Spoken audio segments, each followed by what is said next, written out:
ಗ್ರಾಮಾಂತರ ಕ್ಷೇತ್ರ ಅತಿ ಹೆಚ್ಚು ಮತಗಳನ್ನ ಗೆದ್ಕೊಂಡ್ಬಂದ್ರಿ. ನಮ್ಮ ಕ್ಷೇತ್ರಕ್ಕೆ ಸಂಬಂಧಪಟ್ಟದ್ದು ಆರೋಗ್ಯ ಕ್ಷೇತ್ರ ಆಗ್ಬೋದು, ಶಿಕ್ಷಣ ಆಗ್ಬೋದು, ರೇಷ್ಮೆ ಬೆಳೆಗಾರರ ಸಮಸ್ಯೆ ಆಗ್ಬೋದು.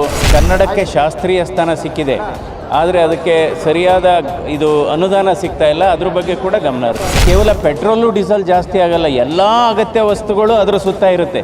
ಸೊ ಹೀಗಾಗಿ ಪ್ರತಿಯೊಂದು ಸಾಮಾನ್ಯ ಜನರಿಗೆ ಬಹಳ ಹೊರೆಯಾಗುತ್ತೆ. ಕುಮಾರಣ್ಣವರು ಸೆಂಟ್ರಲಲ್ಲಿ ಮಿನಿಸ್ಟರ್ ಆಗಿದ್ದಾರೆ ಸರ್, ನೀವು ಕೂಡ ಸಂಸದರಾಗಿದ್ದೀರಿ. ಒಂದು ಕುಟುಂಬದವರಾಗಿರೋದ್ರೆ ನಿಮಗೆ ಎಷ್ಟು ಸಂತೋಷ ಇದೆ? ನಮ್ಮ ರಾಜ್ಯಕ್ಕೂ ಕೂಡ ಅನುಕೂಲ ಆಗುತ್ತೆ ಅಂತ ನಾನು ಭಾವಿಸಿದ್ದೇನೆ. ನರೇಂದ್ರ ಮೋದಿ ಅವರ ಸಂಪುಟದಲ್ಲಿ ಸಂಸದರಿಗೆ ಆಯ್ಕೆ ಆಗಿರುವಂಥ ಡಾಕ್ಟರ್ ಮಂಜುನಾಥ್ ಅವರು ನಮ್ಮ ಜೊತೆ ಇದ್ದಾರೆ.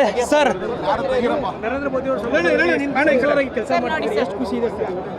ಅಲ್ಲ, ಈಗ ನರೇಂದ್ರ ಮೋದಿ ಅವರು 3ನೇ ಬಾರಿ ಪ್ರಧಾನಮಂತ್ರಿಯಾಗಿ ಈಗ ಅಧಿಕಾರ ವಹಿಸ್ಕೊಂಡಿದ್ದಾರೆ.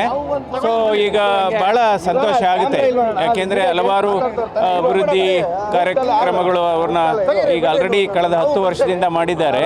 ಅದು ಆರೋಗ್ಯ ಕ್ಷೇತ್ರ ಆಗ್ಬೋದು, ಶಿಕ್ಷಣ ಆಗ್ಬೋದು, ಕೃಷಿ ಆಗ್ಬೋದು, ಟೆಕ್ನಾಲಜಿ ಆಗ್ಬೋದು, ಅಥವಾ ಮೇಕ್ ಇನ್ ಇಂಡಿಯಾ ಪ್ರಾಜೆಕ್ಟ್ ಆಗ್ಬೋದು, ಅಥವಾ IT ಸೆಕ್ಟರ್ ಆಗ್ಬೋದು, ಅಥವಾ ಡಿಫೆನ್ಸ್ ಸೆಕ್ಟರ್ ಆಗ್ಬೋದು. ಸೊ ಸರ್ವಾಂಗೀಣ ಅಭಿವೃದ್ಧಿ ಆಗ್ತಾಯಿದೆ.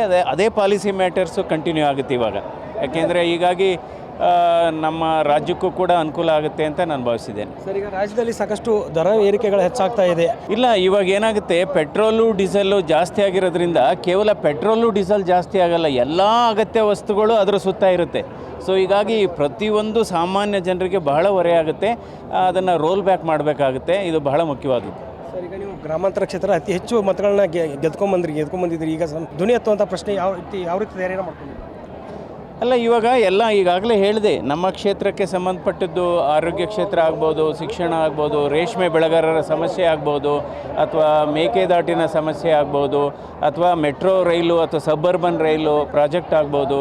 ಸೊ ಹೀಗಾಗಿ ನಂತರ ಈ ಕನ್ನಡಕ್ಕೆ ಶಾಸ್ತ್ರೀಯ ಸ್ಥಾನ ಸಿಕ್ಕಿದೆ, ಆದರೆ ಅದಕ್ಕೆ ಸರಿಯಾದ ಅನುದಾನ ಸಿಗ್ತಾ ಇಲ್ಲ. ಅದ್ರ ಬಗ್ಗೆ ಕೂಡ ಗಮನ ಹರಿಸ್ತಾರೆ. ರಾಜ್ಯದಲ್ಲಿ ಕನ್ನಡ ಶಾಲೆಗಳಿಗೆ ಮರಾಠಿ ಶಿಕ್ಷಕರ ನೇಮಕ ಆಗ್ತಿದೆ, ಇದ್ರ ಬಗ್ಗೆ ನಿಮ್ಮ ಅಭಿಪ್ರಾಯ ಏನು ಸರ್?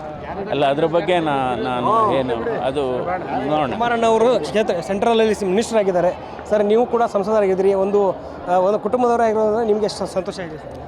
ಅಲ್ಲ, ಈಗ ಏನಾಗುತ್ತೆ ಅಂದರೆ ಎಲ್ಲ 19 ಸಂಸದರು ನಮ್ಮ ಕುಟುಂಬದವರೇ. ಓಕೆ, ಸೆಂಟ್ರಲ್ ಮಿನಿಸ್ಟರ್ ಆಗಿದ್ದಾರೆ, ಅದರಲ್ಲೂ ಕೂಡ ರಾಜ್ಯದಲ್ಲಿ ಒಂದು ದೊಡ್ಡ ಹುದ್ದೆ ಕೊಟ್ಟಿರುವಂಥದ್ದು ಅವರು. ಅದಕ್ಕೋಸ್ಕರ ನಾವು ನರೇಂದ್ರ ಮೋದಿ ಮತ್ತು NDA ಒಕ್ಕೂಟವನ್ನು ಅಭಿನಂದಿಸ್ತೇವೆ. ಇದಿಷ್ಟು ಡಾಕ್ಟರ್ ಮಂಜುನಾಥ್ ಅವರ ಮಾತು. ಯಾಕಂತಂದರೆ ಸಾಕಷ್ಟು ಕೇಂದ್ರದಲ್ಲಿ ಅವರಿಗೆ ಒಂದು ದೊಡ್ಡ ಹುದ್ದೆಯನ್ನು ಕೊಟ್ಟಿದ್ದಾರೆ ಕುಮಾರಸ್ವಾಮಿ ಅವರಿಗೆ, ಅದಕ್ಕೆ ನಮಗೆ ಸಂತೋಷ ಇದೆ ಅನ್ನುವ ಮಾತನ್ನು ಹೇಳ್ತಿರೋಂಥದ್ದು. ಕ್ಯಾಮರಾ ಪರ್ಸನ್ ಗಿರಿಬಾಬು ಜೊತೆ ದುರ್ಗೇಶ್ ನಾಯಕ, guarantee news, Bengaluru. Guarantee news, ಸುದ್ದಿ ಖಚಿತ, ನ್ಯಾಯ ನಿಶ್ಚಿತ.